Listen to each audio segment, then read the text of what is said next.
everyone, it's Darby RiverBendSurvival again. I've been getting a lot of requests about more information about what's going on the off-grid property. See if I can see without this now. We're up here again today. I'm here, Steven's here. My son just came through and did a couple of little projects.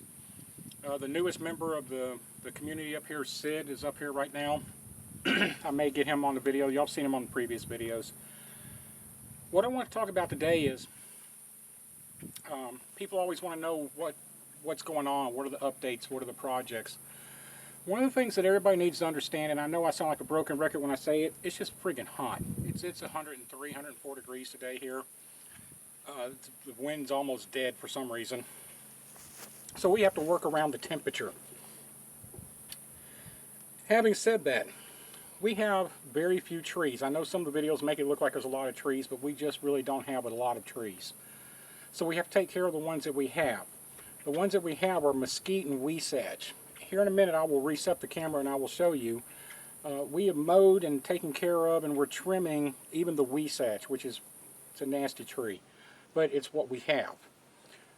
The problem we have is the ground is so dry and so hot. The ground is like concrete, and when water hits it, it runs off instantly. It hardly ever soaks into it. We have to get rain for days, and we just don't get that very often.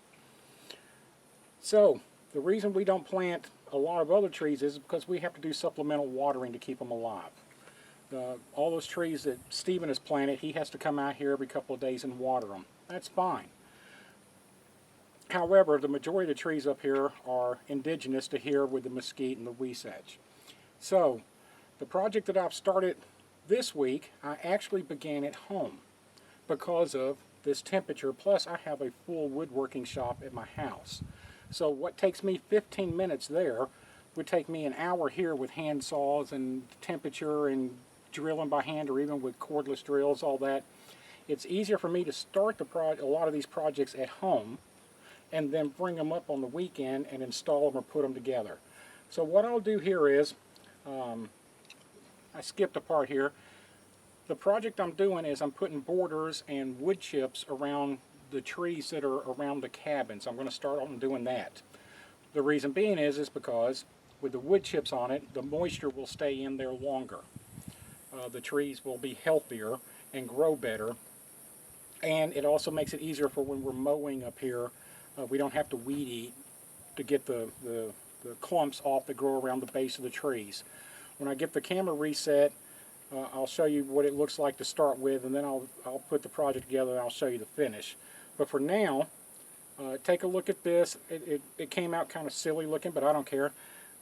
This is what I did at home to get prepared for coming up here.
This is a Weisach tree. I'll bring it up closer here in a minute and I'll show you what makes this such a nasty tree here in a second. As you can see, they're not a thick tree. They don't have big, thick leaves on them. They have these little strands. They do not put off a lot of shade, but they're what we have. So, let me get the camera up here. I'll show you what makes this such a nasty tree and why people normally cut them out and get rid of them. And then I'll show you the problem with the base of them. This is why people cut these out. They are full of thorns. That is sticking out past the length of my finger here, the width of my finger. They are nasty, nasty trees. You run into one of these, you know you have screwed up. And every branch is covered in these. So, most people just cut them out to get rid of them because they will rip your shirt, they will stab through anything you're wearing. They are nasty, rough trees. This is what the base of all of our trees around here look like. We mow around them, obviously, but we can't get up against them because of the thorns sticking off of them and just trying to get the tractor under them, the lawnmower. A couple of problems with letting the bases stay this way. First of all, if the weeds are growing, that means they're taking water, and they're taking water from the trees. Second thing is, we have noticed that anything that we don't want up here, the copperheads, scorpions, any of that stuff, because it's so wide open out here, they have to find shade where they can during the day. If we leave the clumps of grass on here, and it grows up and makes this little shady microclimate under there, that's where we find the snakes, that's where we find the scorpions, that's where we find the stuff we don't want to run into. So, I'm going to be putting what you saw me make on the video, the lawn timbers around this. I'm going to clear this stuff out, fill it full of wood chips, and get this to an environment that works for us, that works for the tree, and makes it safer for the kids up here when they're running around, that they don't have to worry about running past this tree and a copperhead or something being underneath it. When I'm through, I'll get back and I'll show you the finished project. Okay, everyone, as you can see, I finished this project. It took me longer than I thought it was going to. Not because of the project itself, but because other things were going on up here. The thermometer, just to keep you updated right now, in my van tells me that it is 105 degrees outside. You may hear a little wind, but it's not nearly as windy as it sounds like it is. It's not horrible, but it's definitely hot. So, here's the finished project for putting the base around this Weisach tree. We'll go over it real quick, just touch the highlights on it one time. It is to keep the grass from growing in here and the weeds, which is pulling water away from our tree. It is to stop things from living around the base of the tree that we don't want living around the base of the tree. It's for watering purposes. If need be, you can water this and the water will stay down here. If I took a cup of water right now and poured it on the ground, 5 minutes from now this ground will be completely dry. It just evaporates, it's gone, it's dust. And if I was to come back tomorrow and the next day, this grass would not be any greener. The water's just gone. And the last benefit of doing this is for us is as we mow, we'll clear a spot out all the way around a couple inches. As we mow, we can just drive right past it. We don't have to come back and weed eat or do any of those kind of things. So, for those people who've been asking about updates up here, there's projects going on almost every weekend. And quite often those projects start at our houses. We build the stuff there, we cut stuff, and then we bring it up here.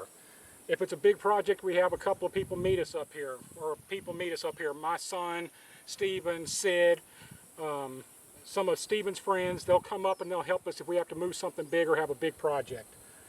But until next time, remember, get out in the dirt and have some fun. Thanks.